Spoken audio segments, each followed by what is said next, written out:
Welcome, you're watching World Talks, and I'm your host, Klaudia Czerwińska.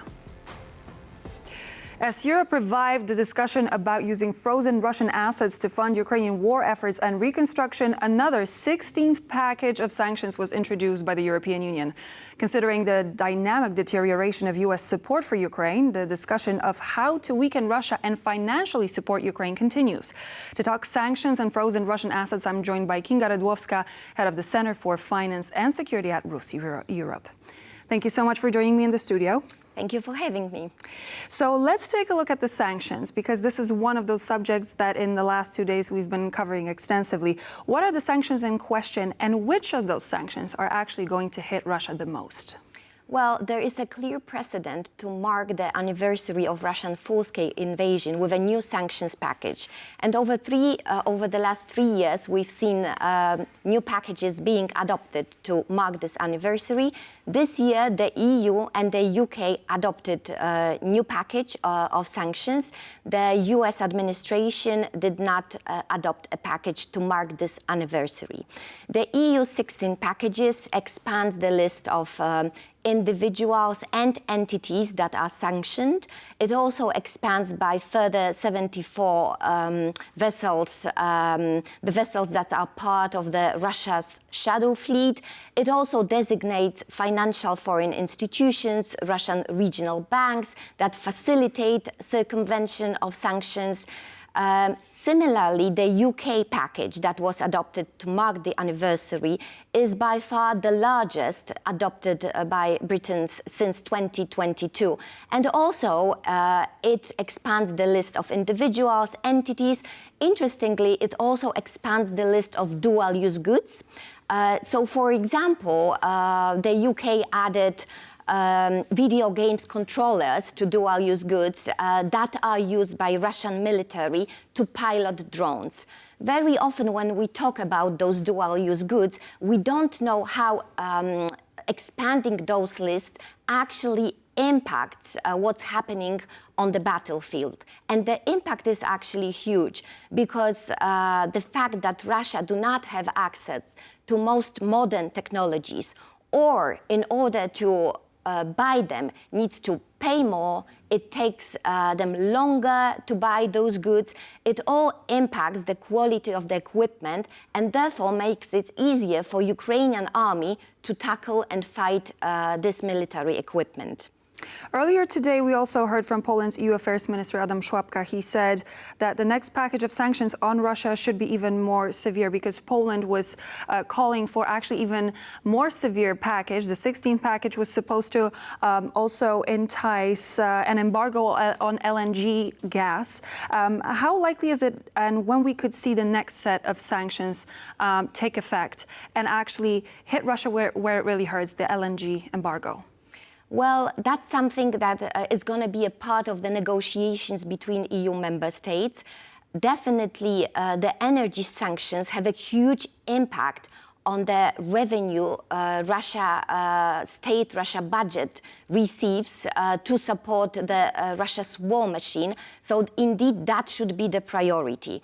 We can further expand the list of designated entities and include LNG, but there's still that can be done to make the existing sanctions more effective, especially those sanctions that relate to maritime sanctions and enforcing oil price cap. So, for example, the EU, the UK and G7 sanctions coalition should further expand the list of vessels, infrastructure and facilities that allow the Russian shadow fleet to operate. But also the G7 partners should look into delisting of those sanctioned vessels that are actually demonstrating willingness to be compliant with G7 sanctions, to allow them operate within the oil price cap, and therefore to shrink the Russian shadow fleet.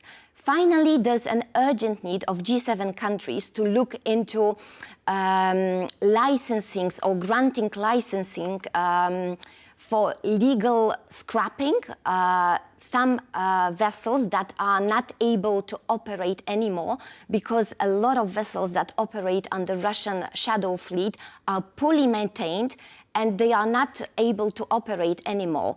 And if the owner of such a vessel is not able to scrap it legally because it lacks a proper insurance, there is a high risk such vessels will start floating somewhere abandoned on international water, posing a serious environmental threats. And we have to also consider the hybrid warfare, for example, in the Baltic region that we've seen over the past weeks and months.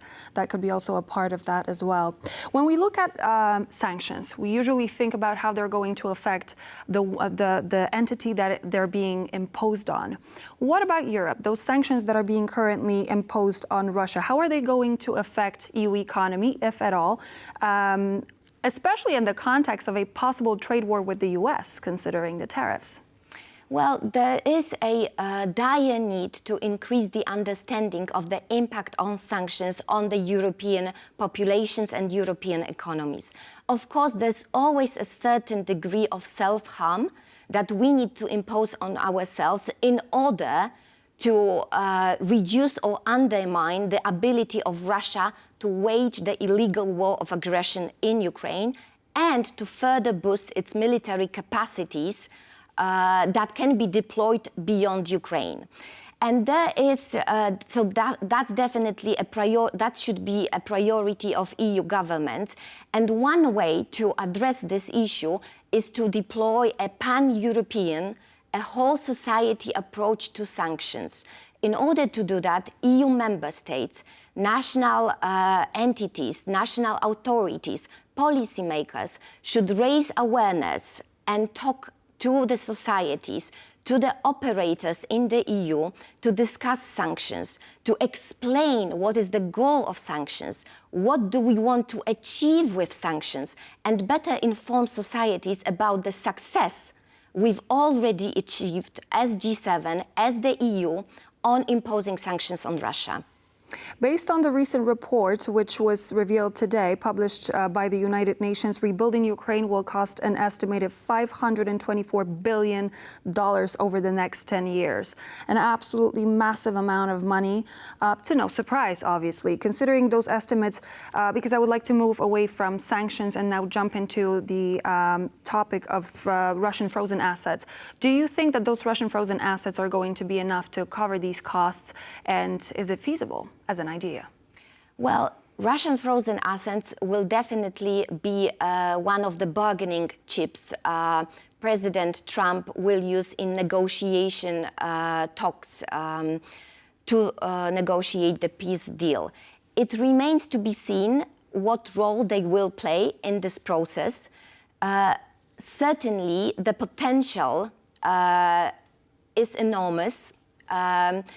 I think at this point we should focus on the negotiation process and how this can be used, because as we know, a lot of support, financial support from the EU has been delivered to Ukraine and is backed up by the income that the frozen assets that are predominantly deposited in Europe are making and generating.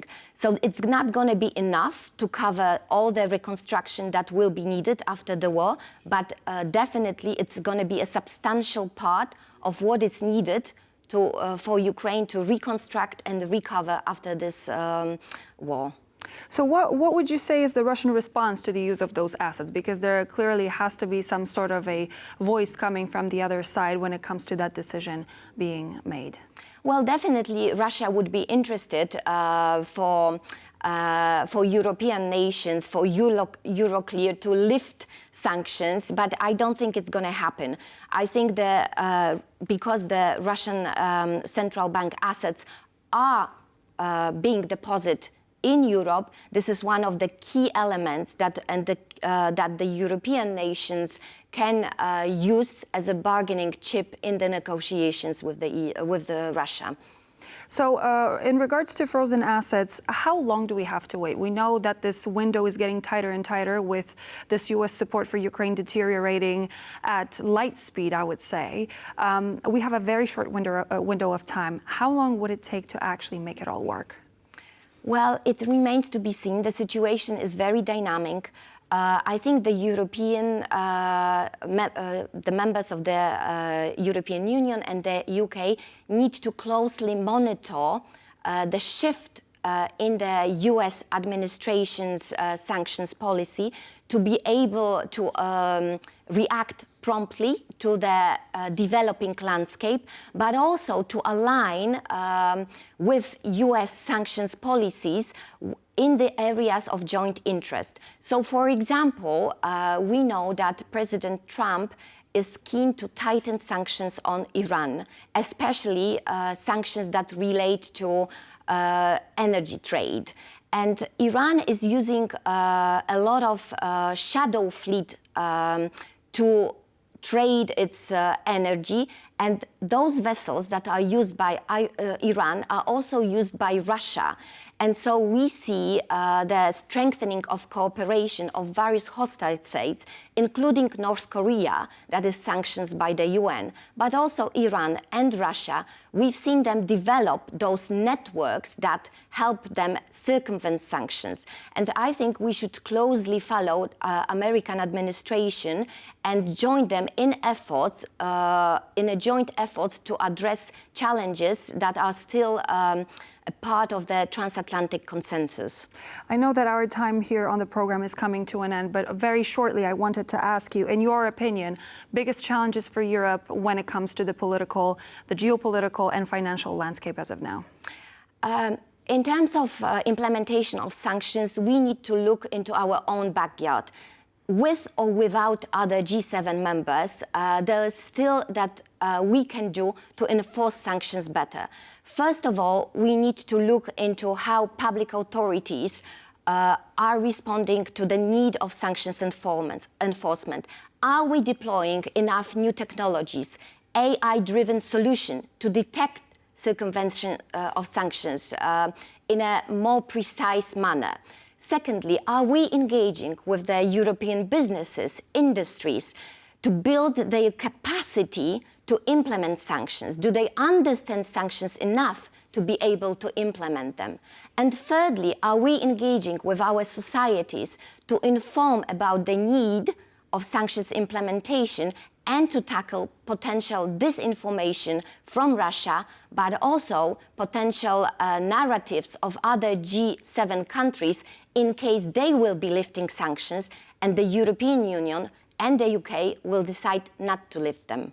Kinga Redłowska, the head of Center for Finance and Security at RUSI Europe. Thank you for joining me on the program. Thank you very much for having me. And so this would be all for now here on World Talks, but please do stay tuned. We're back in just a moment here on TVP World with more news and features.